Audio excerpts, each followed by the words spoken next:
Sir આપનું નામ? નિમાવત જીતેન્દ્ર, અધ્યક્ષ ગુજરાત માજી સૈનિક સંગઠન. હવે જે માજી સૈનિક સેવા ફાઉન્ડેશન ચલાવો કેટલા ટાઈમથી ચલાવો? માજી સૈનિક સેવા ફાઉન્ડેશનની ઓફ 2015માં એમની નીવ રાખી હતી. સમયાંતરે એમાં તબદીલ કરી અને આજ ખૂબ વટવૃક્ષ સમાન ગુજરાત માજી સૈનિક સંગઠન માજી સૈનિક સેવા ફાઉન્ડેશન આપની સમક્ષ ઉપસ્થિત છે.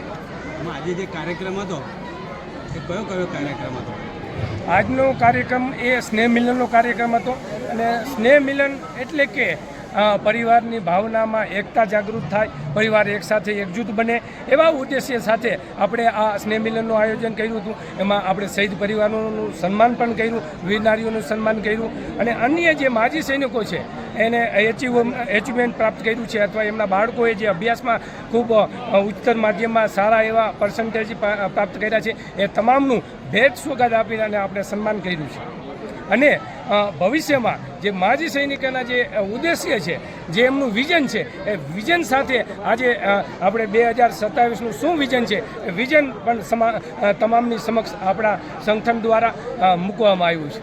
આ સિવાય બી તમે સમૂહ લગ્નનું એવું કોઈ આયોજન કરો છો? જરૂર. આપણે ગુજરાત માજી સૈનિક સંગઠન માજી સૈનિક સેવા ફાઉન્ડેશન દ્વારા 3 સમૂહ લગ્ન ઓલરેડી સમાપ્ત કરી ચૂક્યા છે. લગભગ 60 જેટલી દીકરીઓના આપણે સમૂહ લગ્ન કરાવ્યા છે અને નેક્સ્ટ ફોર 26/4 એટલે કે 26 એપ્રિલ 2026ના રોજ વડોદરા ખાતે આપણે ફરીથી સ્નેહ મિલનનું સમૂહ વિવાહનું આયોજન કરવા જઈ રહ્યા છીએ. बहुत धन्यवाद. Thank you. मेरा नाम रमन भाई चावड़ा है. मैं गुजरात माजी सैनिक संगठन में सीनियर वाइस प्रेसिडेंट के पद पर हूँ और हमेशा संगठन के लिए हम लोग कार्य करते रहते हैं. आपके संगठन में कितने लोग ज्वाइंट है? हमारे संगठन में 35,000 माजी सैनिक परिवार है. उनके सभ्यों के साथ जो भी गिन लीजिए उतनी संख्या होती है. और जो सैनिक शहीद होते हैं इनके परिवार को आपके संगठन की ओर से क्या सेवा दी जाती है? जब वो शहीद होता है सबसे पहले तो उसकी शमशान यात्रा में उसको इज्जत के साथ फौज में जैसे भी उसका संस्कार अंतिम संस्कार किया जाता है उसी तरह उसको सम्मान के सहित उसको इस दिन विदा किया जाता है. इसके बाद उसके परिवारजनों की देखभाल करते हैं, क्या कुछ उनकी प्रॉब्लम है उनके लिए कार्य करते हैं. इसके बाद अब समूह लगन के अंदर जो आयोजन किया जाता है उसके अंदर क्या क्या होता है? समूह लग्न के अंदर जो भी सैनिक परिवार है, शहीद परिवार है, उनकी बेटा है बेटी को शादी कराते हैं.